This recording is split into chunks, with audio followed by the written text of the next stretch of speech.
एबे जिबा खलिकोट रे 80 वर्षर पुराना दुर्गा पूजा जहाँकि दुईटी बाड़े विभक्त होइछि। गोटे बड़दाण्ड साही बाड़ और अन्यटी धराकोट साही बाड़। एठारे दुईटी बाड़े माँ को विधिबद्ध भाव षोड़श उपचार पूजा करा जाय थाए। सप्तमी ठारू विजया दशमी पर्यंत माँ को पूजारे उभय बाड़े हजार हजार श्रद्धालुंकर भिड़ जमी थाए। ए संपर्क में अधिक सूचना देउछन्ते आम प्रतिनिधि अश्विनी महांती। पवित्र दशहरा अवसर रे आज नवमी तिथि रे अस्थायी मंडप रे माँ पूजा पाउछन्ति। आमे आज अच्छु खलिकोट बड़दाण्ड साही पूजा कमिटी जहाँकि दीर्घ 80 वर्षर पुराना पूजा कमिटी किपरि रही आज पूजार रीतिनीति सीधा सड़क आम पाखे जड़े सेवायत अच्छा सहित आलोचना करने को चेष्टा करी।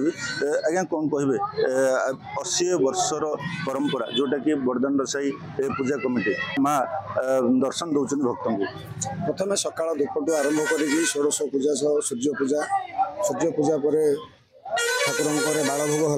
माँ काली विश्राम रही विगत दिन नाच चली आमर 4 तारिख दिन आम विसर्जन करने निष्पत्ति नहीं शुणुले आज वैदिक रीतिनीति षोड़श उपचार माँ पूजा पाई। आपण केते वर्ष है माँ को दर्शन कर महानवमी तिथि? जय माँ दुर्गे। पवित्र दशहरार आज हूँ नवमी।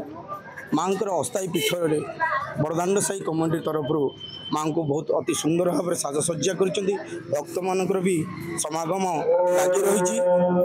दीर्घ 80 वर्ष पूर्व यही परंपरा जारी रही। आम छुआटा बेलू मत छुआटा बेलू ठाकुर नीतिकांति को देखी देखुं आज महानवमी माँ दर्शन दौरान आज महानवमी रे समग्र खलिकोट सहर मुखरित हो उठुची।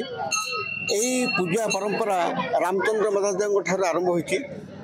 या स्वतंत्र गोटे पूजा करने पूजा पड़ियाटे थाए। से पूजा पड़िया माने आमर माउसी मंदिर पर पूजा पड़िया थाए। से पूरा पूजा पड़िया आमर स्वतंत्र पूजा होता है। किंतु कालक्रमे जिते धीरे धीरे आम सहर में 2 भाग है। गोटे सामंत साही बड़दाण्ड साही बाड़ आ गोटे बजार साही बाड़ एमती 2टा ठाकुराणी बसिले। तो 2टा ठाकुराणी जो बसिले माँ माई आसिले से खलिकोट मुखर उठला। माँ दर्शन करने देखुं आमे खलिकोट बासिंदा प्रति वर्ष आमे आसु माँ को देखा। आज रही नवमी आज यही नवमी बहुत खुशी लगुच। खलिकोट रे बहु आडंबर सहित पूजा करा जाए माँ आम खलिकोट रे 2टी मेढ़ बसे। माँ को लेकिन आम बहुत उत्साहित अच्छु एवं प्रति वर्ष ये पूजा हुए आमको बहुत खुशी लगे। खलिकोट रे बहुत ये गोटे बड़ आयोजन तो आम बहुत खुशी अच्छु।